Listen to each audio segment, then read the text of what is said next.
रामू नाम का एक किसान रहता था। वह अत्यंत गरीब था, लेकिन उसकी ईमानदारी की मिसाल दूर दूर तक दी जाती थी।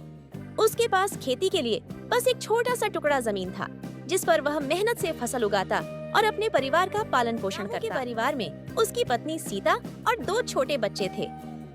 हालांकि आमदनी कम थी, पर फिर भी घर में कभी ईमानदारी का रास्ता छोड़ने की बात नहीं आई।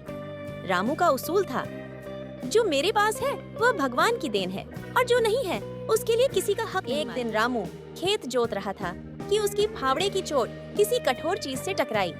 जब उसने मिट्टी हटाई तो देखा कि वहाँ एक मिट्टी से भरा हुआ बर्तन था, जिसमें सोने की अशर्फियां थीं। रामू हैरान रह गया। उसके मन में कई विचार आने लगे। अगर मैं यह धन रख लूं तो बच्चों की पढ़ाई हो जाएगी, अच्छे कपड़े आ जाएंगे, नया घर बन जाएगा। लेकिन फिर उसके दिल की आवाज आई, यह धन मेरा नहीं है। अगर मैं इसे रखता हूँ तो यह चोरी होगी। मेरी आत्मा मुझे कभी माफ नहीं करेगी। रामू ने वह बर्तन उठाया और सीधे गांव के मुखिया के पास गया। उसने सारी बात बताई और कहा कि वह यह धन पंचायत को सौंप रहा है, ताकि वे पता करें कि यह किसका है। मुखिया उसकी ईमानदारी से बहुत प्रभावित हुआ।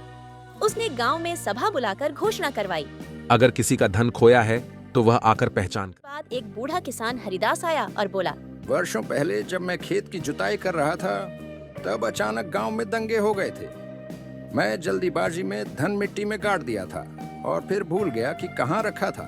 उसने अपने बयान में बर्तन की पहचान, उस पर बने चिन्ह और उसमें मौजूद अशर्फियों की संख्या भी सही बताई। पंचायत ने निर्णय लिया